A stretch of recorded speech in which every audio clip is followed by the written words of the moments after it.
Is he whipping bullets out of the dang air? Hello fellow heroes, I'm Action Smackchan, the 2-in-1 hero made up of a virus from the 70s and a guy who likes to watch things. And I'm here to remind you that Showa shows matter too. Let's go in it. Kaiketsu Zubat!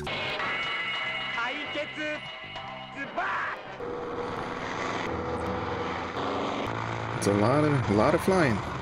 Look at that traditional pilot garb. Oh, he comes in peace. Well, there is something I'm kind of curious about, and something that I just kind of speculate on. So what it seems to me, in around the World War II era, it seems like the Japanese pilots in World War II were kind of like the inheritors of kind of like the Bushido sort of pride.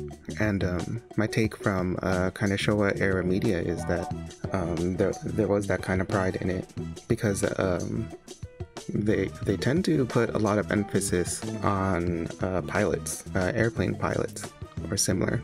You'll see it just kind of be a part of many main characters, many heroes, many superheroes in tokusatsu and in anime, as well as manga. You'll see things like Cyborg 009, where Joe Shimamura, part of his new abilities as a cyborg is actually to be a pilot, and that might even show more in iterations of Cyborg 009 than his super speed, which seems to be more iconic, but apparently being a driver or a pilot, or the ability to control any sort of vehicle seems to be the most consistent. I do speculate, again, this is mostly just speculation, I haven't actually done any real research on it.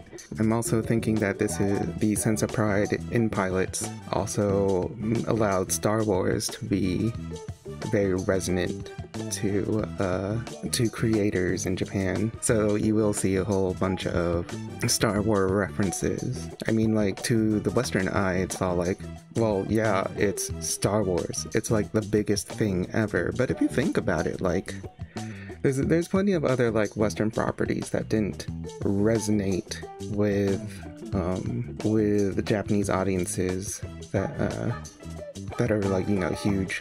It just didn't resonate the same way that Star Wars did, you know. And I speculate that it is the pride in fighter pilots. But yeah, Kaiketsu Zubat. Woo! Take that, nostalgia critic. For the record, you can find the Kaiketsu Zubat opening in Spotify. For some reason I feel the need to let people know when a tokusatsu opening slaps. I need you to know that you can listen to it on Spotify.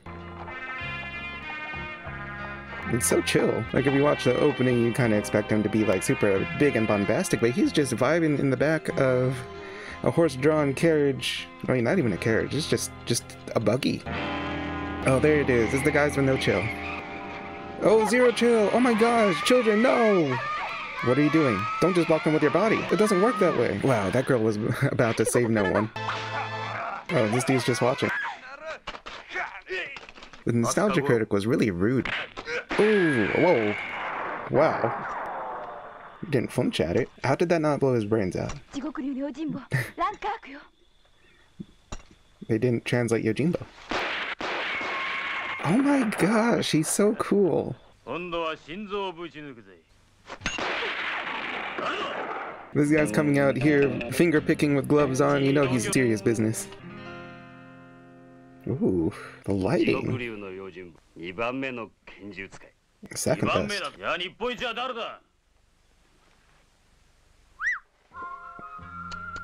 Whew. The audacity. I love it. This is something that I think is actually really difficult, but Ishinomori characters are really good at it. But it's finding a way to be iconic without the dialogue. Like, of course, with things like Kamen Rider, you are going to get like some iconism with verbal speech, you know, henshin. That has a whole lot of presence. And then, but like, the thing that makes Kaiketsu Zubat's like shtick there is that all he tells you is that you're second best, and then he forces you to say, well, then who's the best? And then he'll just silently gesture and say, you silly man, it is me. But he'll say that non-verbally. He'll just tisk, point at himself. And then he will proceed to outplay you. it's almost like Joseph Joestar in JoJo's Bizarre Adventure. The way he would in part 2, right? In Joseph's season, when he would get the enemy he would call out what the enemy is about to say, and then that shows his command over the situation. But Kaiketsuzuba just came out guns a-blazing, and by guns I mean his muscles, because he's already flexing on you, because he's playing guitar, finger picking with gloves on. Nobody can do that. Wait, my shorts will stop you.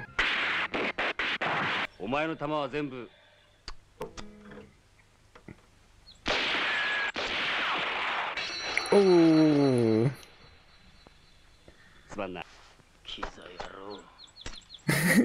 He's just being a jerk at this point. But he's being a jerk that saved that bunny.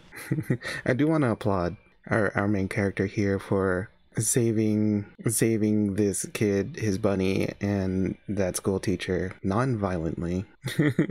He saved people with a flex. Whoa.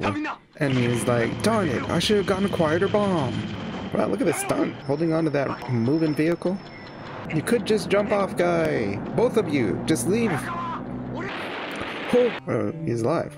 He's not doing well, but he's alive. Oh my gosh, oh no. Still standing though. Okay, I'm finished, dude. Dude, don't shake me, I'm finished. Yeah, the explosion, that was the last straw. What are we gonna do? Gonna get some drinks? Hang out? Play video games? Go on a picnic? Get married? What is it that you wanted to do later? We didn't make plans yet. They tried to kill you first, lady. I guess someone has to play it.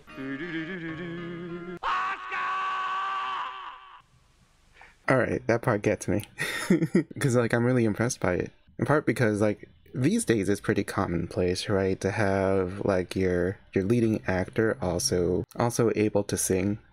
Like they might just seem like a Toei or a Tsuburaya production might have the leading character sing their theme song or the opening song, because they might have just like that background, because there's kind of like that idol factor in more modern tokusatsu. But it totally makes sense in Kaiketsuzuba, because of all the things in the world, you wouldn't be all like, oh, this guy can't be able to sing. Of course he can sing. He can do anything. But like another thing that's really cool about it is that it was diegetic. He was diegetically singing this aria or something for about the death of his friend. Oh, I like that. He had one of those? He wanted justice and space. He's a detective? Man, that man can do anything. He's everything. He could beat people with a regular stick, but he wanted to make sure that he had the noisiest stick possible. So he had to get one that's all slappy. Quick, my League of Nostalgia Critics, get that guy! He go into the corner. Kaiketsuzuba is clearly more of an angry video game nerd kind of guy.